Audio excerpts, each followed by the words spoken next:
Hello दोस्तों, नमस्कार। मैं सूर्यकांत वर्मा स्वागत करता हूं आपका अपने YouTube channel future classes academy में। तो आज हम आ चुके हैं लेकर के क्लास 11th का फिजिक्स, जो कि चैप्टर 1 चल रहा था भौतिक जगत। आज हम बात करेंगे पार्ट 4 की।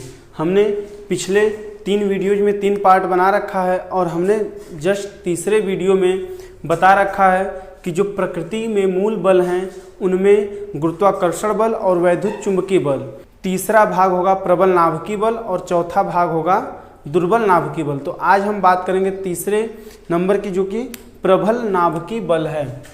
तो हम लोग हेडिंग बना लेंगे प्रबल नाभिकीय बल। इसे इंग्लिश में कह सकते हैं strong nuclear force. Strong nuclear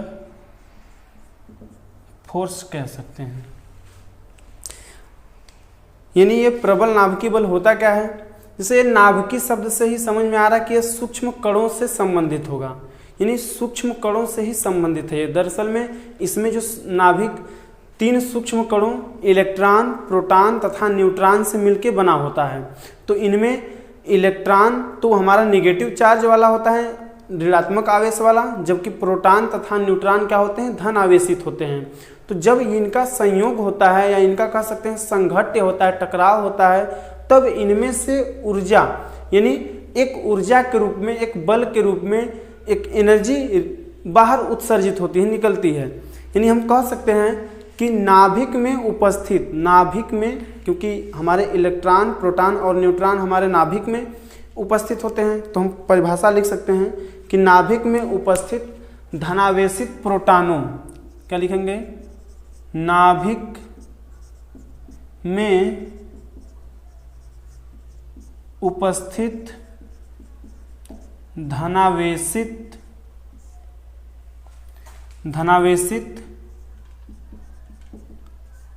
प्रोटॉनों तथा नाभिक में उपस्थित धनावेशित प्रोटॉनों तथा उदासीन न्यूट्रॉनों तथा उदासीन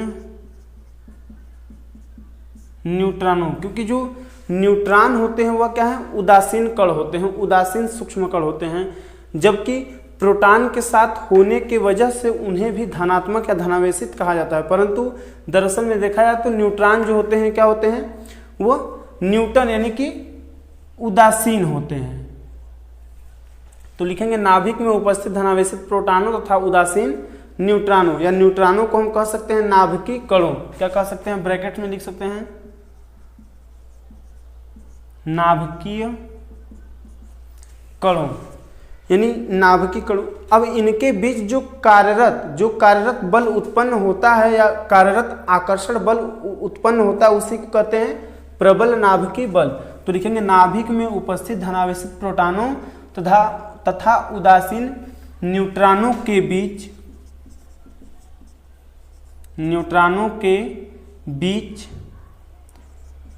प्रबल आकर्षण बल को प्रबल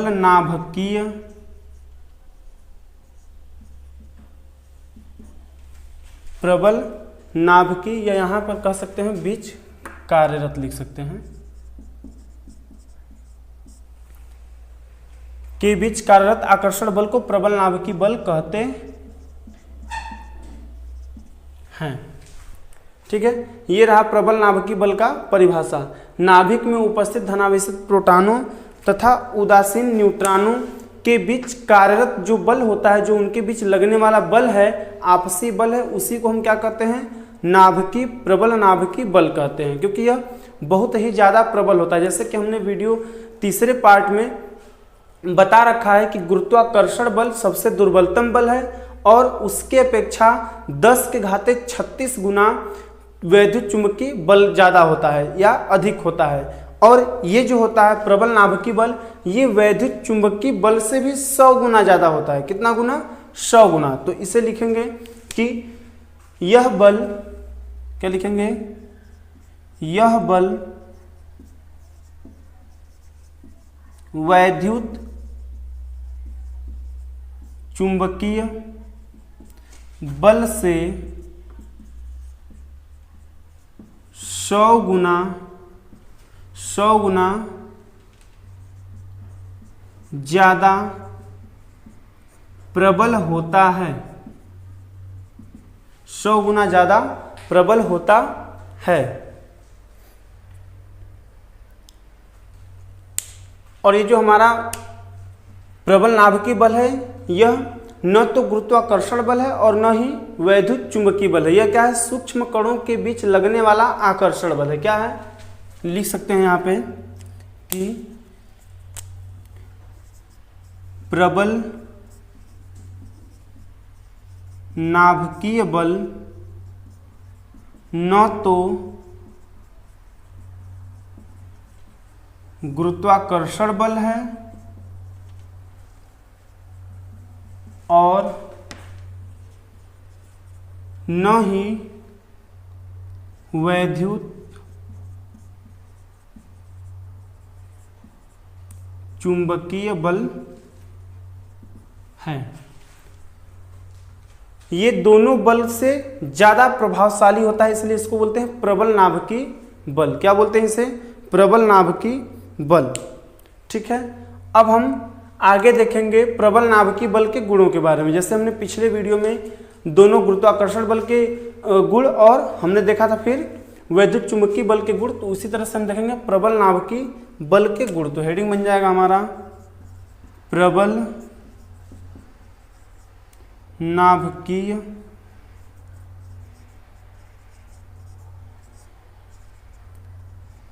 बलों के गुण। यानी अब इनका थोड़ा सा प्रॉपर्टीज देख लेंगे, क्या होता है प्रॉपर्टीज। नंबरिंग करके हम लोग लिखेंगे।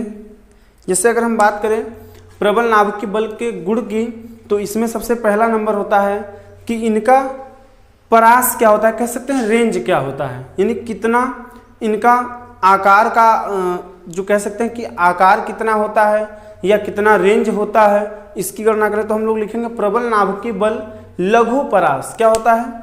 प्रबल नाभिकीय बल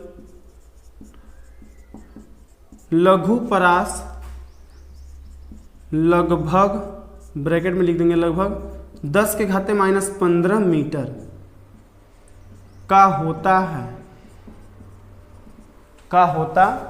है। ठीक है, अगला नंबर हमारा हो जाएगा। और ये इतना सूक्ष्म होने के बाद भी क्या होता है, इनमें आकर्षण बल कार्यरत होता है। क्या होता है? आकर्षण बल कार्य करता है। अगला सेकंड नंबर हो जाएगा हमारा, क्या लिखेंगे? यह बल प्रकृति में पाया जाने वाला सबसे प्रबलतम बल है। क्या है? यह बल प्रकृति में पाया जाने वाला सबसे प्रबलतम बल है। यह बल प्रकृति में पाया जाने वाला सबसे प्रबलतम बल है। इसी प्रकार से हम अगला बल कह सकते हैं, अगला नंबर कि यह बल आवेशों की प्रकृति पर निर्भर नहीं करता है। यह बल जो है, यह बल आवेशों की प्रकृति पर निर्भर नहीं करता है। यानी कहने का इनका मतलब है कि चाहे धन आवेश हो या ऋण आवेश हो, कोई भी इनकी प्रकृति हो, दोनों में से कोई भी हो, इस पर यह बल का मान निर्भर नहीं करेगा। ठीक है, चाहे प्लस हो यानी धनात्मक हो, चाहे माइनस यानी ऋणात्मक हो, दोनों पर यह प्रबलता से ही कार्य करेगा, एक समान कार्य करेगा। अगला नंबर हमारा हो जाएगा चौथा नंबर, यानी इसमें कहता है कि यह बल गुरुत्वाकर्षण बल का लगभग 10 के पावर 38 गुना, क्योंकि जो हमने बताया था कि गुरुत्वाकर्षण बल से वैद्युत चुंबकीय बल 10 के पावर 36 गुना है, तो 10 के पावर 36 गुना का भी 100 गुना और, यानी कि 10 के पावर 2 गुना और बढ़ गया, तो 36 2 38 हो जाएगा। तो लिखेंगे यह बल गुरुत्वाकर्षण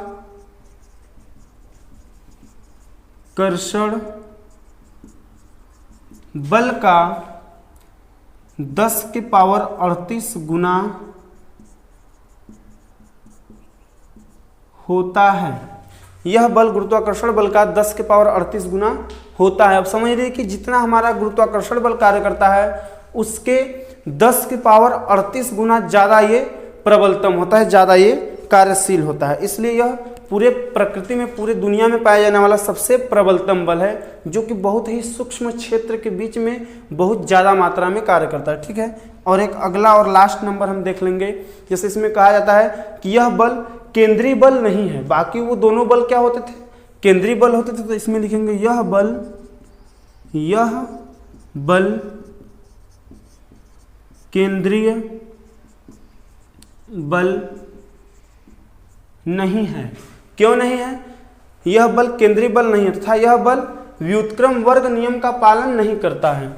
और यह बल व्युत्क्रम वर्ग नियम का पालन नहीं करता है। ठीक है,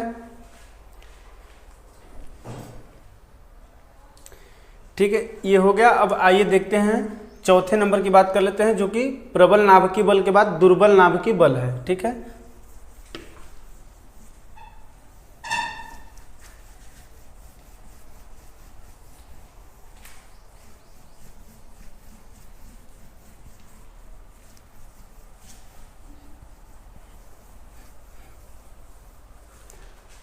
चौथा नंबर हमारा हेडिंग बन जाएगा, फोर्थ नंबर,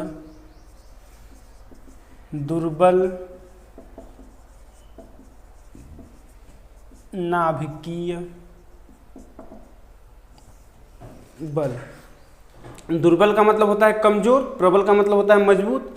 तो प्रबल के लिए हमने स्ट्रॉन्ग, न्यूक्लियर फोर्स। ठीक है, अब ये होता क्या है, ये दरअसल में सूक्ष्म कणों के टूटने से, सूक्ष्म कणों के कह सकते हैं विघटित होने या क्षय होने से ये उत्पन्न होता है। और इसमें हमारे जो न्यूट्रॉन होते हैं, जो न्यूट्रॉन नाभिक में न्यूट्रॉन होते हैं, वह मूल कणों, यानी मूल कणों में अल्फा कण, बीटा कण, ये सब क्या है, गामा कण, ये सब क्या है, मूल कण हैं। तो इनमें विघटित होते हैं। और इनमें जो जो न्यूट्रॉन होता है वह प्रोटॉन तथा इलेक्ट्रॉन, इलेक्ट्रॉन क्या है, बीटा कणों में टूट करके विभाजित होता है या विघटित होता है कह सकते हैं। तो इसका परिभाषा लिखेंगे कि किसी रेडियो एक्टिव नाभिक, क्या लिखेंगे, किसी रेडियो एक्टिव नाभिक, किसी रेडियो एक्टिव नाभिक के बीटा कण, नाभिक के बीटा कण में तथा मूल कणों के बीच के बीटा कण में तथा मूल कणों के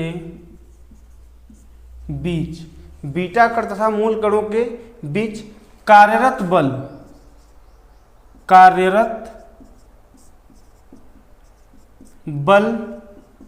को दुर्बल नाभिकीय बल कहते हैं। क्या कहते हैं, किसी रेडियो एक्टिव नाभिक के बीटा कण में तथा मूल कणों के बीच जो कार्यरत बल होता है उसे क्या कहते हैं, दुर्बल नाभिकीय बल।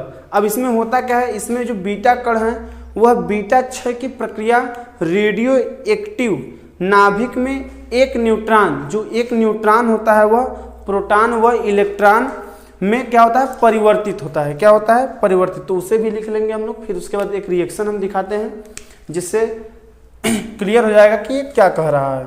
जैसे इसमें लिख सकते हैं कि जो हमारा बीटा कण है जो क्षय, लिखेंगे अब बीटा, क्योंकि बीटा कण इलेक्ट्रॉन को ही कह रहे हैं वो क्षय होता है, तो लिखेंगे बीटा क्षय की प्रक्रिया, बीटा क्षय की प्रक्रिया में रेडियो एक्टिव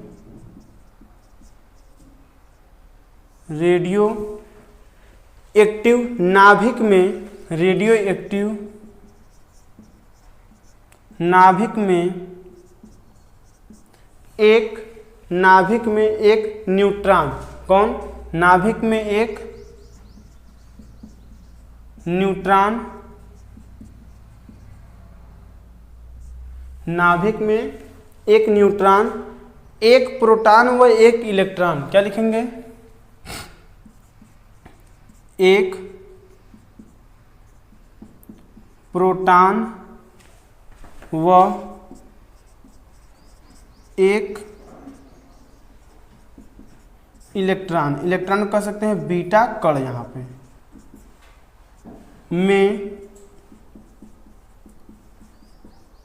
परिवर्तित होता है, में परिवर्तित होते हैं या होता है, क्या होते हैं, जो बीटा क्षय की प्रक्रिया है इसमें जो रेडियो एक्टिव नाभिक में उपस्थित हमारे एक न्यूट्रॉन होते हैं, वह एक प्रोटॉन व एक इलेक्ट्रॉन, जिसे हम बीटा कण भी कहते हैं, उनमें क्या होते हैं, चेंज हो जाते हैं, परिवर्तित हो जाते हैं।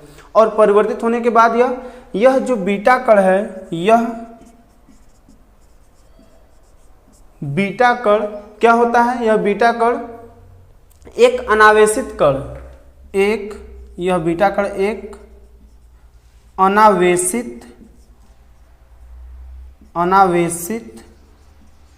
कण, अनावेशित कण का मतलब उदासीन कण भी कह सकते हैं, अनावेशित कण, एंटी न्यूट्रियो, क्या बोलते हैं इसको, एंटी न्यूट्रियो बोलते हैं, एंटी न्यूट्रियो, जिसे बोलते हैं न्यू, क्या बोलते हैं इसको, न्यू के ऊपर बार बोलते हैं न्यू, एंटी न्यूट्रियो कण के साथ नाभिक से उत्सर्जित होता है, के साथ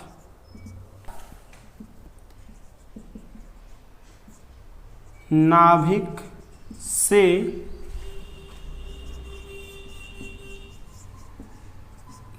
उत्सर्जित होता है, उत्सर्जित होता है यानी बाहर निकलता है।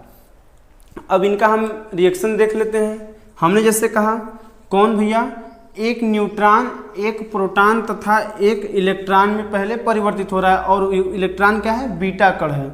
तो यहाँ पहले न्यूट्रॉन को हम दिखाएंगे 0n1, 0n1 किसमें बट रहा है, एक प्रोटॉन यानी 1H1 दिखाएंगे, एक हाइड्रोजन को दिखा देते हैं 1H1, और फिर क्या होता है, क्षय होता है एक बीटा कण, तो -1 बीटा 0, क्योंकि क्षय होने पर इसका क्या हो जाएगा, माइनस दिखा देंगे, क्षय होने पर इसे कहेंगे हम, क्या कहेंगे, ये प्रोटॉन है, प्रोटॉन कण है, और ये क्या है, इलेक्ट्रॉन है, इलेक्ट्रॉन है। और इसके साथ कौन उत्सर्जित होता है, एंटी न्यूट्रियो, क्या होता है, प्लस में न्यू पे बार, इसको क्या बोलते हैं, एंटी न्यूट्रियो या न्यूट्रिनो कहीं कहीं लिखता है, एंटी न्यूट्रिनो ही लिख लीजिए आप भी, एंटी न्यूट्रिनो, ठीक है। ये न्यूट्रॉन है,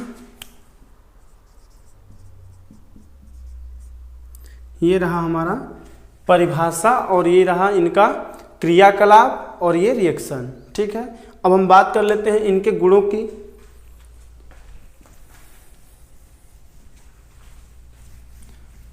दुर्बल नाभिकीय बल के गुण या बलों के गुण, ठीक है। तो हेडिंग बन जाएगा हमारा इनके गुण यानी प्रॉपर्टीज। प्रॉपर्टीज इनकी क्या होगी, पहला नंबर की हम बात करेंगे, जैसे इनमें, अब ये तो दुर्बल बल है ही, लेकिन ये प्रबल नाभिकीय बलों से भी बहुत लघु परास होता है, इनका उनसे भी लघु परास नहीं और छोटे होते हैं, ये और कम रेंज वाले होते हैं। तो लिखेंगे दुर्बल नाभिकीय लघु परास लगभग 10⁻⁻16 मीटर। दुर्बल नाभिकीय बल लघु परास लगभग 10⁻⁻16 मीटर के होते हैं।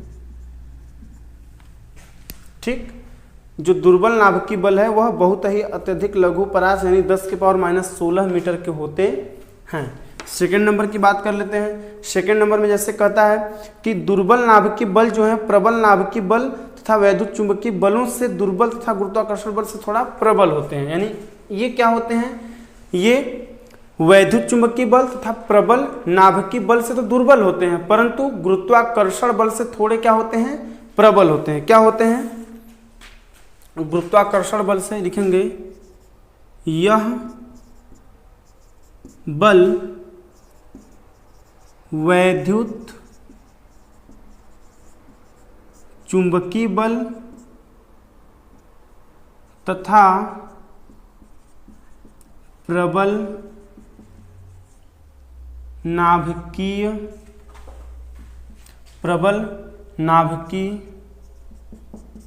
बलों से तो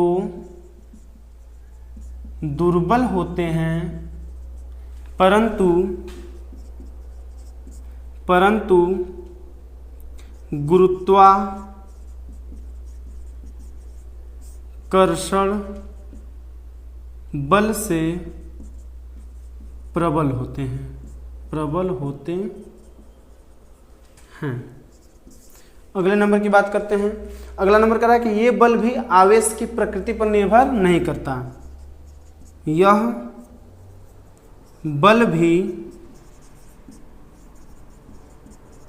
आवेश की प्रकृति पर निर्भर नहीं करता है। ठीक है, यानी दुर्बल नाभिकीय बल के गुण में भी ये 3 नंबर हो गए। अच्छे से समझ में आया होगा। अब हमें पढ़ना है, अगला टॉपिक पढ़ना है भौतिक नियमों की प्रकृति, और इसमें हमें, ये हमारा लास्ट टॉपिक होगा, और इसमें कम से कम 5 नंबर 5 प्रकार के हमें सिद्धांतों को पढ़ना है, जो कि अलग अलग प्रकार के सिद्धांतों का उपयोग हम इस फिजिक्स यानी भौतिक विज्ञान में करेंगे, जो कि कुछ क्लास 11th में ही पढ़ लेंगे और कुछ क्लास 12th में पढ़ा जाएगा। ठीक है, तो हम लिखते हैं, हेडिंग बनाएंगे भौतिक नियमों की प्रकृति। क्या लिखेंगे हेडिंग, भौतिक नियमों की प्रकृति। भौतिक नियमों की प्रकृति, नेचर ऑफ फिजिकल लॉ। क्या हो जाएगा, nature of physical law, nature of physical law. ठीक है, यानी ये होता क्या है, भौतिक नियमों की प्रकृति कहने का मतलब ये है, नेचर ऑफ फिजिकल लॉ का मतलब ये है कि जो भौतिकी का क्षेत्र हम देख रहे हैं कि हमारे पूरे ब्रह्मांड, पूरे संसार में फैला हुआ जो क्षेत्र है वो क्या है, भौतिकी के अंतर्गत ही आता है। चाहे खगोल विज्ञान हो, चाहे रसायन विज्ञान हो, चाहे जीव विज्ञान हो, सब एक दूसरे से जुड़े हुए हैं। चाहे वो गणित का विज्ञान हो, ठीक है ना, ये सब क्या है, सब भौतिकी से ही जुड़े हुए हैं, सब भौतिकी के अंतर्गत, या कह सकते हैं कि सभी जो विज्ञान हैं एक दूसरे से क्या है, संपर्क में है या जुड़े हुए हैं, एक दूसरे के सहयोगी हैं। तो इनमें होता क्या है कि इनमें जो है अत्यंत सूक्ष्म, जैसे हम कह लें कि कोई नाभि के कण हैं, 2 कणों के बीच की दूरी हो, यानी अत्यंत सूक्ष्म चीज़ों को ज्ञात करना हो, अत्यंत सूक्ष्म कणों के बीच की दूरियां ज्ञात करनी हो, यानी सूक्ष्म दूरियों से लेकर के जो खगोलीय दूरियां हैं वहां तक मापन करना हो, उनके बीच की दूरियां ज्ञात करना हो, तो हम खगोल विज्ञान हो यानी चाहे सूक्ष्म विज्ञान हो, उसको किसके अंतर्गत लाते हैं, भौतिक विज्ञान के अंतर्गत मापन करते हैं या उसको उपयोग करते हैं। ठीक है, तो इनमें हमें पहला नंबर पढ़ना है वैद्युत आवेश संरक्षण का नियम। इसमें पहला नंबर पढ़ना है वैद्युत आवेश संरक्षण का नियम। वैद्युत आवेश संरक्षण का नियम, law of conservation of electric charge, law of conservation of electric charge. ठीक है, यानी ये होता क्या है, वैद्युत, देखिए जहां पर भी संरक्षण की बात आए, चाहे आवेश हो, चाहे ऊर्जा हो, चाहे संवेग हो, चाहे आवेग हो, कहीं पर भी संरक्षण का नियम आ जाए, चाहे अगर वैद्युत आवेश का संरक्षण है तो हम कहेंगे वैद्युत आवेश न तो उत्पन्न किया जा सकता है और न ही नष्ट किया जा सकता है, बल्कि यह एक आवेशित वस्तु से दूसरी अनावेशित वस्तु में ट्रांसफर यानी कि स्थानांतरित किया जा सकता है। कह सकते हैं कि जो वैद्युत आवेश संरक्षण का नियम है, तो इनमें यही कहता है नियम कि लिखेंगे इस नियम के अनुसार, इस नियम के अनुसार डैश देकर फिर लिख सकते हैं कि डबल इन्वर्टेड कॉमा में लिखेंगे, क्या लिखेंगे, वैद्युत आवेश न तो नष्ट किया जा सकता है और न ही उत्पन्न किया जा सकता है। वैद्युत आवेश न तो नष्ट किया जा सकता है और न ही उत्पन्न किया जा सकता है। इसे केवल एक वस्तु से, इसे केवल एक वस्तु से दूसरी वस्तु में स्थानांतरित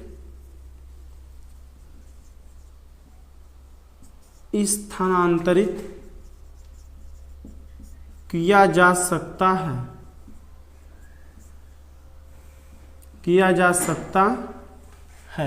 इसे केवल एक वस्तु से दूसरी वस्तु में स्थानांतरित किया जा सकता है।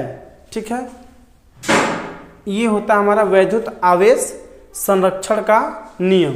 जैसे अगर हम एग्जाम्पल की बात करें, अगर जैसे हम बात करें, एक उदाहरण कोई ले लें, अगर जैसे हम कह दें कि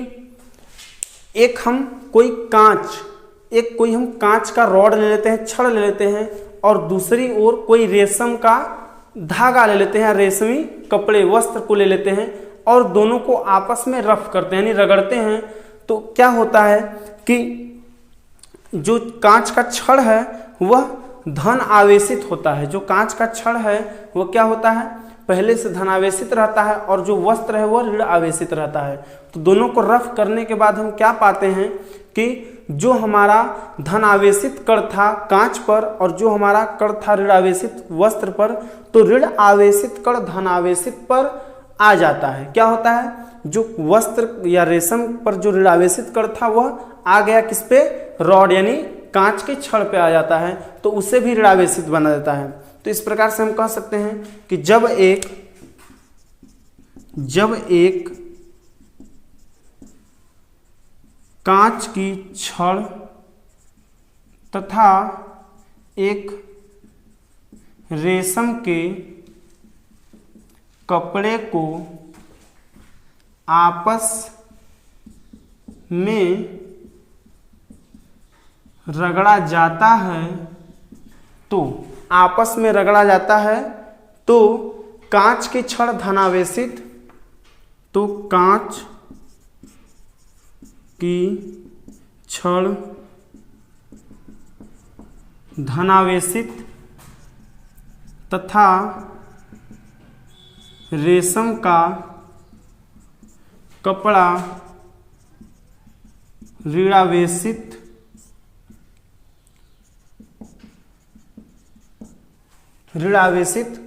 हो जाता है। क्या हो जाता है? ऋणावेशित हो जाता है। ठीक है, ऋणावेशित हो जाता है तथा दोनों पर उत्पन्न आवेश, या तथा चाहे परंतु भी लिख सकते हैं, परंतु दोनों पर उत्पन्न आवेश का परिमाण समान होता है। क्या होता है? परिमाण समान होता है, कह सकते हैं नियत होता है। क्या होता है? नियत होता है। अब इस प्रक्रिया में जो है कांच की छड़ से कुछ इलेक्ट्रॉन, अब जो कांच के छड़ हैं उनसे कुछ इलेक्ट्रॉन कहाँ चले जाते हैं? रेशम के कपड़े पर स्थानांतरित हो जाते हैं। क्या होते हैं? रेशम के कपड़े पर स्थानांतरित हो जाते हैं। तो लिखेंगे इस प्रक्रिया में कांच के छड़ से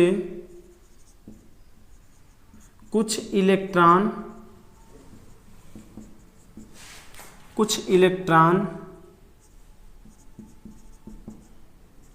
रेशम के कपड़े पर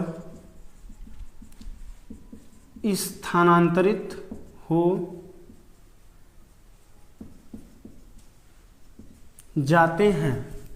यानी क्या बताया गया कि जो कांच का छड़ होता है धातु है तो वह क्या होगा? ऋण आवेशित होगा, और जो कपड़ा है रेशम का वह क्या होगा? धन आवेशित होगा। जब इनको रफ करते हैं तो यह क्या होते हैं? आवेश के संरक्षण सिद्धांत के अनुसार जो ऋण आवेशित कण हैं कांच पर वह कहाँ जाते हैं? रेशम पर चले जाते हैं जो कि धन आवेशित था। तो ऋण आवेशित जब इस पे आता है तो यहाँ ऋण आवेशित का मात्रा बढ़ जाने से यह क्या होता है? ऋण आवेशित हो जाता है, परंतु ये क्या होता है? धन आवेशित। अपने ऋणायन को त्याग करके कपड़े, रेशम के कपड़े को ऋण आवेशित करता है तो यह खुद धन आवेशित हो जाता है। कौन? कांच का छड़। तो हम ये कह सकते हैं कि इसमें क्या हुआ है? इसमें कौन सी प्रक्रिया हुई है? कांच के छड़ जो हैं अपने कुछ इलेक्ट्रॉन कहाँ त्याग देते हैं या स्थानांतरित करते हैं? रेशम के कपड़े पर। तो रेशम का कपड़ा क्या होता है? ऋण आवेशित हो जाता है। ठीक है, अब अगला नंबर बात कर लेते हैं। जैसे ये वैद्युत आवेश का संरक्षण का नियम था और इसका हमने परिभाषा भी दिया यहाँ पर और एक एग्जाम्पल भी बता दिया अच्छे ढंग से एकदम। ठीक है, अब हम दूसरे नंबर की बात कर लेते हैं, ऊर्जा संरक्षण का नियम। ठीक है,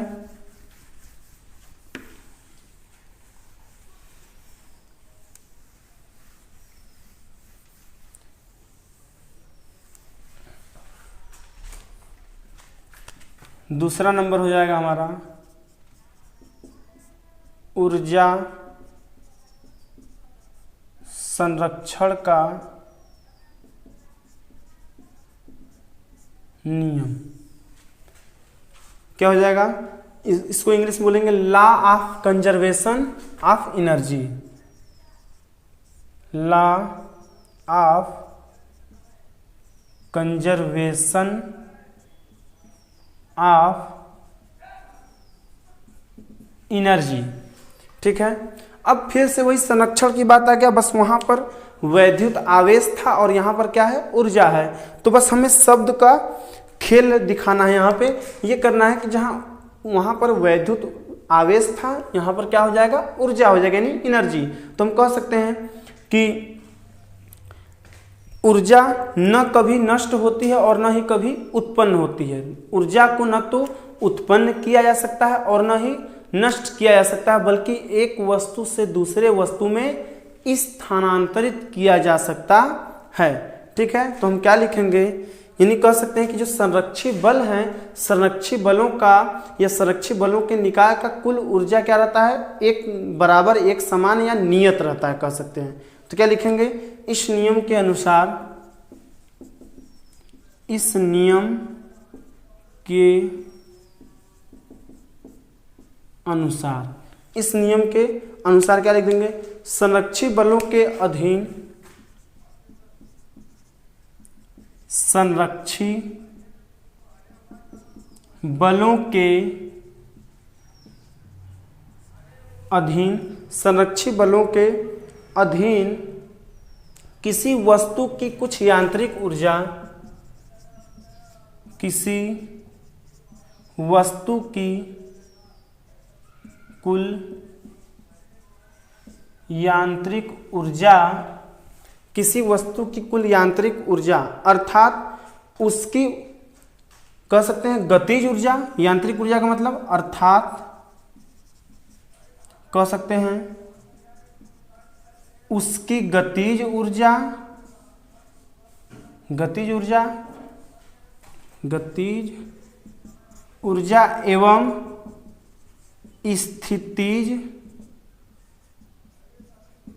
ऊर्जा, गतिज ऊर्जा एवं स्थितिज ऊर्जा का योग क्या होता है, संरक्षित रहता है। स्थितिज ऊर्जा का योग संरक्षित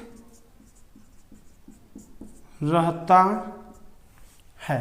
ठीक है, इसे डबल इन्वर्टेड कॉमा में लिख देंगे। यानी संरक्षी बलों के अधीन किसी वस्तु की कुल यांत्रिक ऊर्जा, यांत्रिक ऊर्जा का मतलब अर्थात कह सकते हैं उसकी कुल गतिज ऊर्जा तथा उसकी कुल स्थितिज ऊर्जा का योग संरक्षित रहता है। यानी उनका परिणामी ऊर्जा जो है क्या रहता है, नियत रहता है। यानी जितने भी प्रकार की ऊर्जाएं हैं, चाहे गतिज हो चाहे स्थितिज, उन सबका टोटल जो कुल ऊर्जा होता है वह क्या होता है, संरक्षित रहता है, कह सकते हैं नियत रहता है। ठीक है, इसमें भी वही बात कहा गया है। जैसे अगर हम एग्जाम्पल की बात करें, एक एग्जाम्पल ले लेते हैं हम समझने के लिए। जैसे अगर हम कह दें कि गुरुत्व बल, यानी गुरुत्व बल क्या है, एक संरक्षी बल है। वो कैसे देख लेते हैं, गुरुत्व बल एक संरक्षी बल है। यानी इसको आप समझिएगा ध्यान से। हमने कहा कि जो गुरुत्व बल है वह एक संरक्षी बल है। गुरुत्व का मतलब गुरुत्वीय त्वरण बल। जैसे हम देखते हैं हमेशा कि इस पृथ्वी के केंद्र की ओर आती हुई कोई वस्तु यानी गिर रही है, स्वतंत्र रूप से फ्री फॉल हो रहा है, तो हम कहते हैं कि उसमें गुरुत्वीय त्वरण है।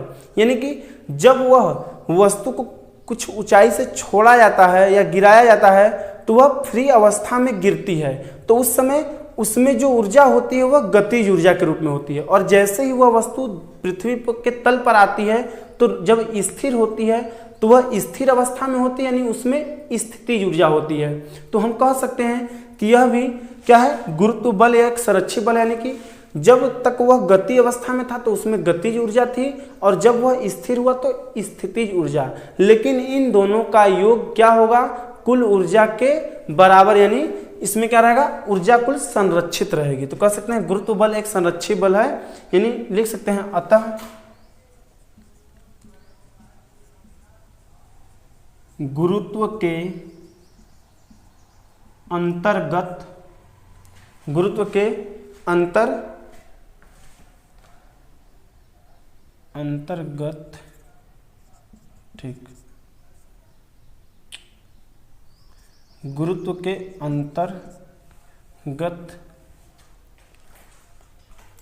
के अंतर्गत मुक्त रूप से गिरते हुए, अंतर्गत मुक्त रूप से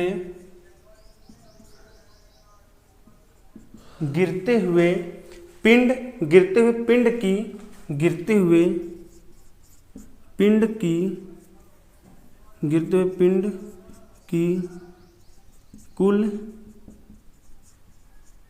यांत्रिक ऊर्जा, कुल यांत्रिक ऊर्जा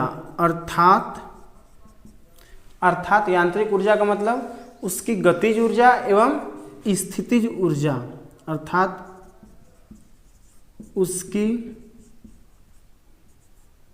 गतिज ऊर्जा एवं स्थितिज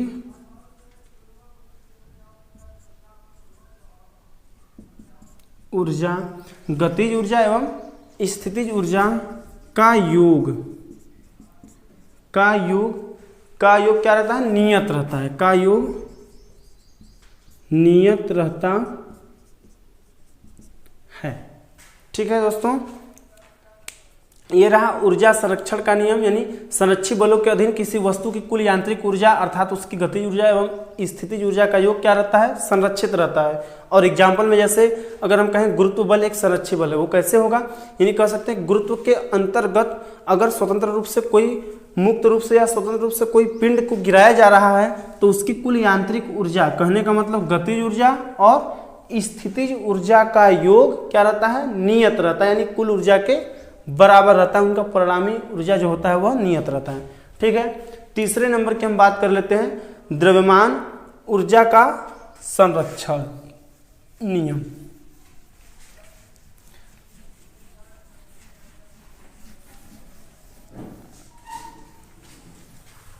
तीसरा नंबर देख लेते हैं द्रव्यमान ऊर्जा का संरक्षण नियम। द्रव्यमान ऊर्जा का संरक्षण नियम। द्रव्यमान ऊर्जा का संरक्षण नियम, इसे क्या कहेंगे? Law of conservation of mass energy.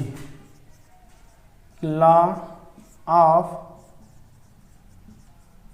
Conservation of mass energy. Law of conservation of mass energy. ठीक है, यानी इसी द्रव्यमान ऊर्जा के संरक्षण को हम क्या कहते हैं? अल्बर्ट आइंस्टीन का नियम भी कहते हैं। इसको क्या कहते हैं? क्योंकि ये हमारे जो भौतिक विज्ञान के जनक कहे जाने वाले अल्बर्ट आइंस्टीन सर थे, इन्होंने ही इस नियम का प्रतिपादन किया था।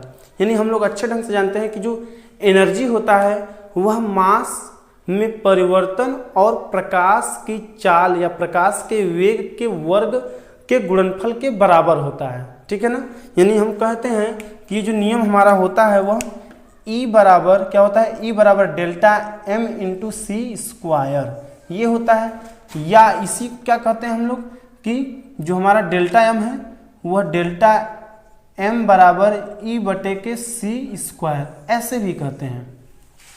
ठीक है, यानी किसी वस्तु का द्रव्यमान जब वह प्रकाश के वेग से गति कर रहा हो तो उसमें बहुत ही अधिक मात्रा में एनर्जी उत्सर्जित होगी, यानी ऊर्जा बाहर निकलेगी। लेकिन फिर भी ऊर्जा का मान क्या रहेगा? कुल ऊर्जा का मान क्या रहेगा? नियत रहेगा। तो इसका भी पहले परिभाषा हम देख लेते हैं। तो मैंने अभी हिंट दे दिया, बस अभी बाद में देखते हैं इसको।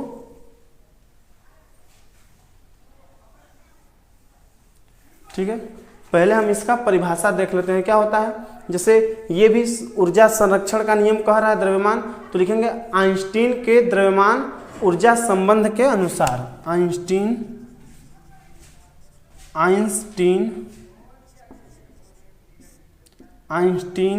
के द्रव्यमान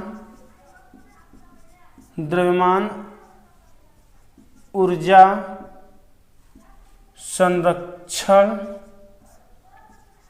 के अनुसार। आइंस्टीन के द्रव्यमान ऊर्जा संरक्षण के अनुसार क्या कह सकते हैं? कहते हैं, इन्होंने कहा है कि द्रव्यमान को ऊर्जा में तथा ऊर्जा को द्रव्यमान में परिवर्तित किया जा सकता है। क्या कहा गया है? द्रव्यमान को ऊर्जा में, द्रव्यमान को ऊर्जा में तथा ऊर्जा को द्रव्यमान में परिवर्तित किया जा सकता है। द्रव्यमान को ऊर्जा में तथा ऊर्जा को द्रव्यमान में परिवर्तित किया जा सकता है। ठीक है, अब इन्होंने इसका प्रतिपादन कैसे किया है, इन्होंने कहा कि यदि डेल्टा एम द्रव्यमान की क्षति हो, क्या हो, द्रव्यमान की क्षति हो, डेल्टा एम द्रव्यमान की क्षति हो, तब उसके समतुल्य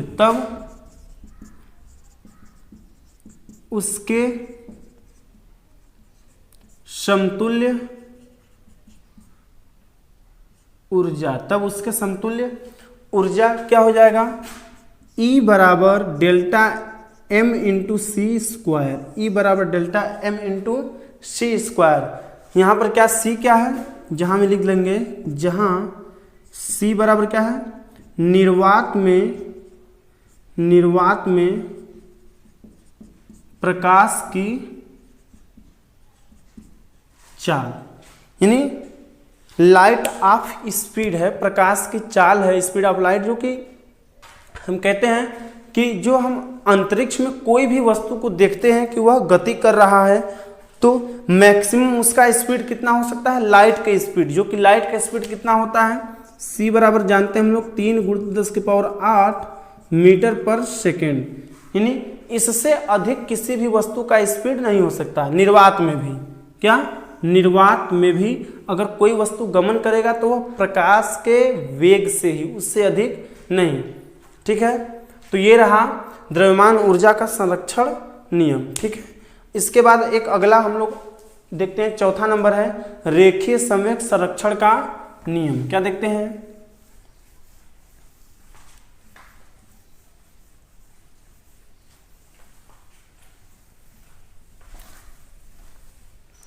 देख लेते हैं। अगला चौथा नंबर है रेखीय संवेग संरक्षण का नियम, रेखीय संवेग संरक्षण का नियम। इसको क्या कहते हैं, law of conservation of linear momentum. क्या कहते हैं, law of conservation of linear momentum. ठीक है, यानी रेखीय संवेग संरक्षण का नियम क्या कहता है भैया, ये भी कहता है कि किसी विलगित निकाय का कुल रेखीय संवेग संरक्षित रहता है। किसी विलगित निकाय का कुल रेखीय संवेग क्या होता है, संरक्षित रहता है। तो लिख सकते हैं इस नियम के अनुसार, इस नियम के अनुसार। ठीक है, इस नियम के अनुसार क्या कहेंगे, इस नियम के अनुसार क्या होता है, किसी विलगित, क्या कहते हैं, विलगित निकाय का कुल, किसी विलगित निकाय का कुल रेखीय संवेग, कुल रेखीय संवेग संरक्षित रहता है। क्या रहता है, संरक्षित रहता है। यानी हम कह सकते हैं कि, क्या हम कह सकते हैं कि यदि किसी निकाय पर कार्यरत कुल बाह्य बल क्या है, शून्य है। अगर हम कहीं पर कोई बल लगा रहे हैं और वहां पर बल के साथ कोई विस्थापन, यानी बल लगने पर कोई विस्थापन नहीं हो रहा, तो कह रहे हैं कि बल क्या है, शून्य है। तो यानी किसी निकाय पर कुल कार्यरत बाह्य बल क्या है, शून्य है, तब निकाय का कुल रेखीय संवेग क्या रहेगा, नियत रहेगा। दूसरे शब्दों में क्या कह सकते हैं, लिखेंगे, दूसरे शब्दों में क्या कहेंगे, यदि किसी पिंड पर लगा कुल बाह्य बल शून्य है तब पिंड का रेखीय, तब पिंड का या निकाय का कुल रेखीय संवेग, पिंड का रेखीय संवेग नियत रहता है। यदि किसी पिंड पर लगा हुआ कुल बाह्य बल शून्य है तब पिंड का रेखीय संवेग नियत रहता है। ये भी कह सकते हैं, ये भी डबल इन्वर्टेड गामा में कह सकते हैं। ठीक है, कोई दिक्कत यहाँ तक? अब इसे समझने के लिए जैसे हम कह दें कि यदि मान लेते हैं कि अब यहाँ पर संवेग क्या होता है, संवेग हमारा होता है द्रव्यमान गुणित वेग को ही संवेग कहते हैं। यानी किसी भी वस्तु का कुछ न कुछ द्रव्यमान होगा और यह किसी वेग से गति कर रहा है तो उसके द्वारा उसमें संवेग उत्पन्न होता है। क्या होता है? संवेग। यानी इनके गुणनफल को ही संवेग बोलते हैं। यानी संवेग को P से दिखाते हैं तो P बराबर यम इंटू भी बोलते हैं। क्या बोलते हैं? P बराबर यम इंटू भी कहते हैं। ठीक है, तो हम यहाँ कह सकते हैं कि यदि निकाय का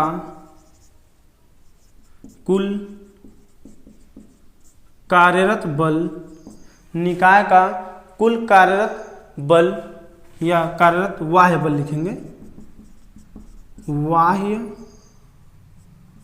बल शून्य है तब निकाय का कुल कार्यरत बाह्य बल शून्य है तब रेखीय संवेग, तब रेखीय संवेग P बराबर यम इंटू भी क्या हो जाएगा? P बराबर यम इंटू भी, इसी के बराबर क्या हो जाएगा? नियत। क्या हो जाएगा? नियत हो जाएगा। और अगर हम कह दें कि दो द्रव्यमान के वस्तु हैं m1 m2, यदि हम कह दें कि दो द्रव्यमान के वस्तु हैं तो क्या हो जाएगा? अर्थात हम लिख सकते हैं कि m1 v1 बराबर m2 v2, इसी तरह से चलता जाएगा हमारा, बराबर m3 v3 बराबर क्या कहेंगे? नियत। यानी जो भी होंगे सब क्या होंगे? हमारे नियत होंगे। क्या होंगे? नियत होंगे। ठीक है, जैसे अगर हम एग्जाम्पल के तौर पे कह लें तो हम कक्षा 9th में पढ़ चुके हैं, कक्षा 9th में हम पढ़ चुके हैं न्यूटन के गति विषयक तृतीय नियम से, यानी क्रिया प्रतिक्रिया के नियम में ये जरूर आया रहा होगा कि जैसे जब किसी बंदूक से जब फायर करते हैं, गोली छोड़ते हैं, तो अब बंदूक के गोली का द्रव्यमान और उसका वेग और फिर बंदूक का द्रव्यमान और बंदूक के गोली छूटने से भी क्या होता है? बंदूक की गोली तो आगे निकलती है परंतु जो गन होता है, जो बंदूक होता है, उसको पीछे की ओर धक्का लगता है। यानी गोली इतनी तेजी से आगे फायर होती निकलती है कि उसके वजह से कुछ पीछे की ओर बंदूक को धक्का लगता है। तो हम कह सकते हैं कि गोली का द्रव्यमान m1 और वेग v1 और उसी के बराबर हमारा क्या होगा? बंदूक का द्रव्यमान यानी जो गन का द्रव्यमान है वो m2 और फिर उसका जो वेग होगा वह भी पीछे हटेगा, उसको कहेंगे v2। तो वो दोनों क्या होंगे? नियत होंगे। यानी अब एक आगे की ओर गति कर रहा है, दूसरा पीछे की ओर, लेकिन उनका जो टोटल कहेंगे कि जो हमारा रेखीय संवेग है वो क्या है? नियत है। दोनों का मिलाकर रेखीय संवेग क्या है? नियत। तो m1 v1 बराबर m2 v2 बराबर m3 v3 बराबर m4 v4, इसी तरह से लगातार जितने भी रहेंगे पार्ट उतने बनते जाएंगे, यानी सब क्या रहेगा? हमारा नियत रहेगा। ठीक है, तो आशा है कि आपको ये समझ में आ गया होगा। ठीक है, अब एक लास्ट बात कर लेते हैं कोणीय संवेग संरक्षण का नियम, और यहीं पे हमारा टॉपिक हो जाएगा समाप्त। ठीक है, देख लेते हैं लास्ट नंबर हमारा है कोणीय संवेग संरक्षण का नियम। क्या हो जाएगा? 5वां नंबर हमारा कोणीय संवेग संरक्षण का नियम। क्या कहेंगे इसे हम? Law of conservation of angular momentum, law of conservation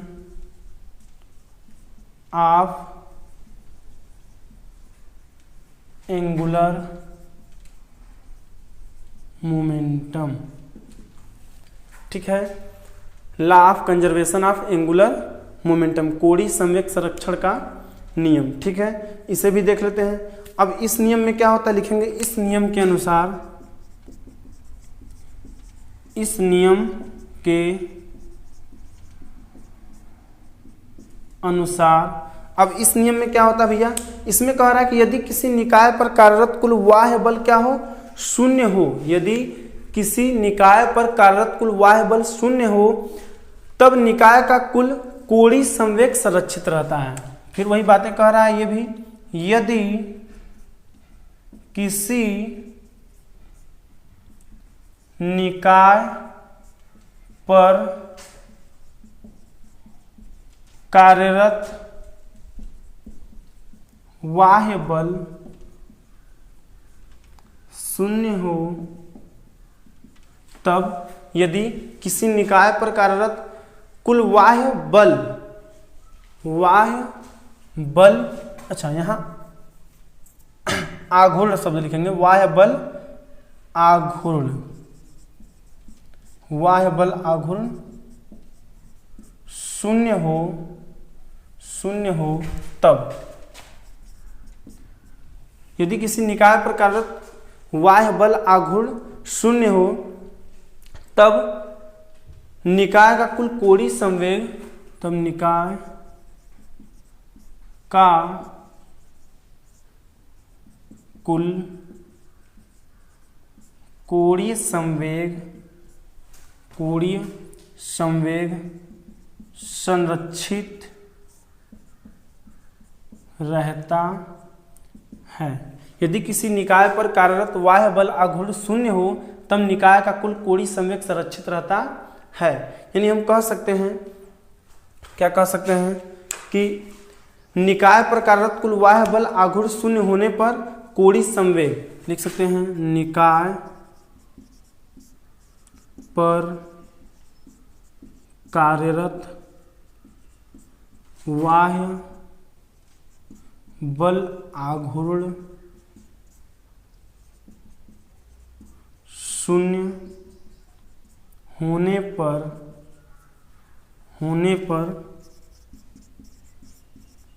कोणीय संवेग को कैपिटल एल से दिखाते हैं। क्या दिखाते हैं, कैपिटल एल बराबर होता है आई ओमेगा। क्या होता है, आई ओमेगा बराबर नियतांक होता है। क्या होता है,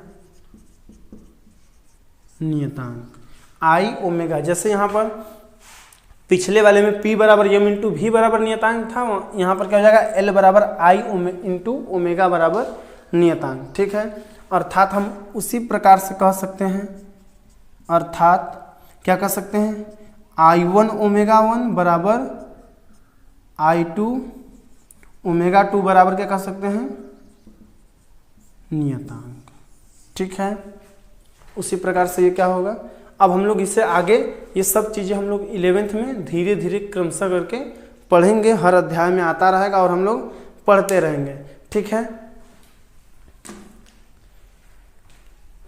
उम्मीद है कि आपको ये मेरा वीडियो अच्छा लगा होगा। तो आप मेरे चैनल को ज़रूर सब्सक्राइब करें, शेयर करें और लाइक करें। और वीडियो देखने के लिए बहुत बहुत धन्यवाद। जय हिंद, जय मां सरस्वती।